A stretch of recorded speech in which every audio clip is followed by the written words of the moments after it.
प्रदोष व्रत हिंदू धर्म के अहम व्रतों में से एक है। इस दिन भगवान शिव की पूजा आराधना की जाती है। सावन में पड़ने वाले प्रदोष व्रत का महत्व कई गुना बढ़ जाता है।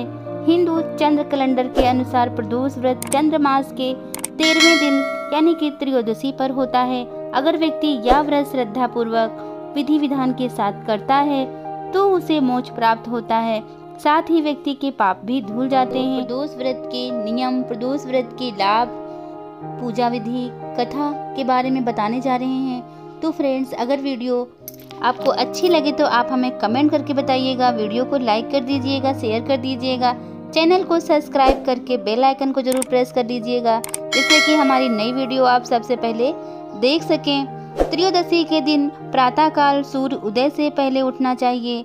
सभी कामों से निवृत्त होकर भोलेनाथ को याद करें। ध्यान करें कि इस व्रत में खाना नहीं खाया जाता। पूरा दिन व्रत करें और सूर्यास्त से 1 घंटा पहले स्नान करें। इसके बाद सफ़ेद कलर के कपड़े पहनें। जहां पूजा करनी है उस स्थान को गंगा जल से शुद्ध करें। फिर गाय के गोबर से मंडप तैयार करें। 5 रंगों का इस्तेमाल करके मंडप पर रंगोली बनाएं। इस व्रत के लिए कुशा का आसन इस्तेमाल किया जाता है। अगर आपको कुशा का आसन मिल जाए तो ज़्यादा अच्छा है, नहीं तो आप जिस आसन पर बैठ के पूजा करते हैं आप उसी आसन पर बैठकर पूजा करिए। भगवान शंकर की आराधना उत्तर पूर्व दिशा की ओर मुंह करके करनी चाहिए। ओम नमः शिवाय का जाप करते हुए भोलेनाथ को जल चढ़ाएं। त्रयोदशी तिथि को ही प्रदोष व्रत का उद्यापन करें। इस व्रत की महिमा अपरंपार है। इस व्रत को जो व्यक्ति विधि पूर्वक करता है उसकी मनोकामनाएं पूरी होती हैं। एक पौराणिक तथ्य की माने तो जब चारों ओर अधर्म का राज होगा और मनुष्यों में स्वार्थ भाव आ जाएगा, मनुष्य सत्कर्म करने के बजाय गलत कर्म करेगा। इस समय अगर कोई भगवान शिव का त्रयोदशी व्रत यानी कि प्रदोष व्रत करेगा तो उसे भोलेनाथ का आशीर्वाद मिलेगा। इससे व्यक्ति अपने कर्मों से बरी होकर मोक्ष के मार्ग पर जाएगा। प्रदोष व्रत में सबसे पहले व्रत करने वाले मनुष्य को चाहिए कि वो त्रयोदशी के दिन सूर्य उदय से पहले उठ जाए। नित्य कर्मों से निवृत्त होकर भगवान श्री भोलेनाथ का स्मरण करे। इस व्रत में आहार नहीं लिया जाता। पूरे दिन उपवास रखने के बाद सूर्यास्त से 1 घंटा पहले स्नान आदि करके श्वेत रंग के वस्त्र धारण कर ले। पूजन स्थल को गंगा जल से स्वच्छ कर ले। 5 रंगों का उपयोग करते हुए रंगोली बनाए।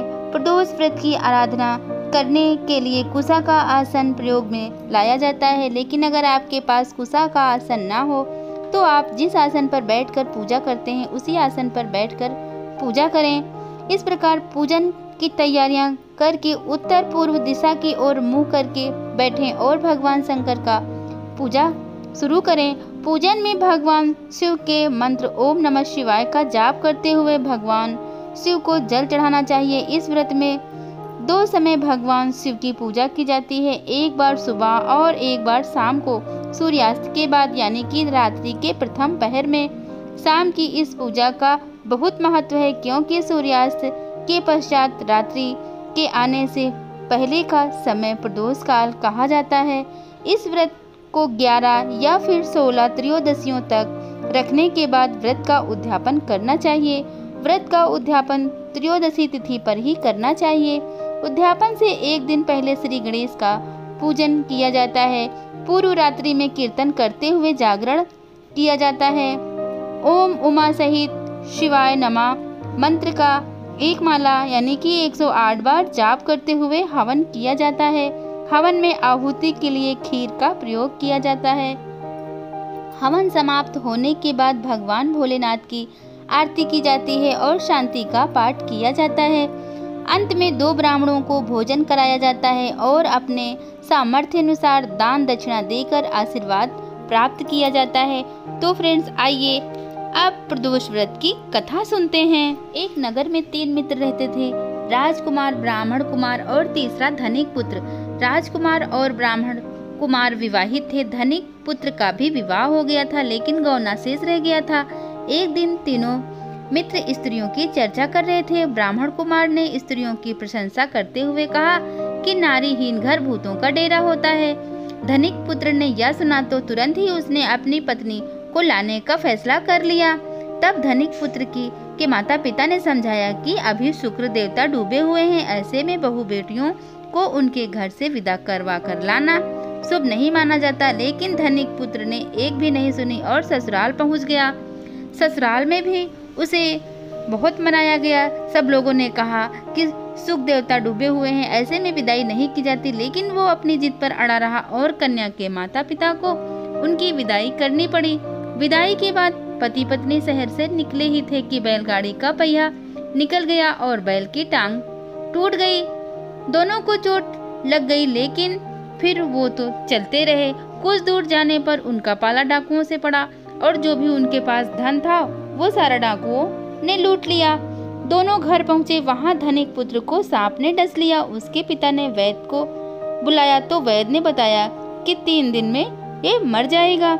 जब ब्राह्मण कुमार को यह खबर मिली तो वो धनिक पुत्र के घर पहुंचा और उसके माता पिता को शुक्र प्रदोष व्रत करने की सलाह दी और कहा कि इसे पत्नी सहित वापस ससुराल भेज दें। धनिक ने ब्राह्मण कुमार की बात मानी और ससुराल पहुंच गया, जहां उसकी हालत ठीक हो गई, यानी कि सुख प्रदोष के महात्म्य से सभी घोर कष्ट दूर हो गए। कहते हैं कि जो व्यक्ति इस कथा को सुनता है, पढ़ता है, भगवान उसके सारे कष्ट दूर कर देते हैं। ऐसा कहा गया है कि व्रत पूर्ण होने के बाद हवन जरूर करना चाहिए।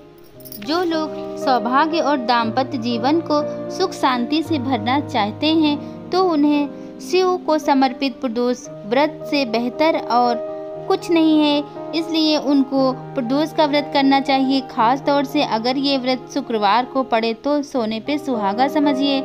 जी हाँ, यूँ तो प्रदोष व्रत का अपना काफ़ी महत्व होता ही है, लेकिन अगर ये व्रत शुक्रवार के दिन हो तो ये और भी फलदायी हो जाता है। शुक्र प्रदोष व्रत कल है। कहा जाता है कि शुक्रवार को प्रदोष व्रत सौभाग्य और दाम्पत्य जीवन में सुख समृद्धि भर देता है।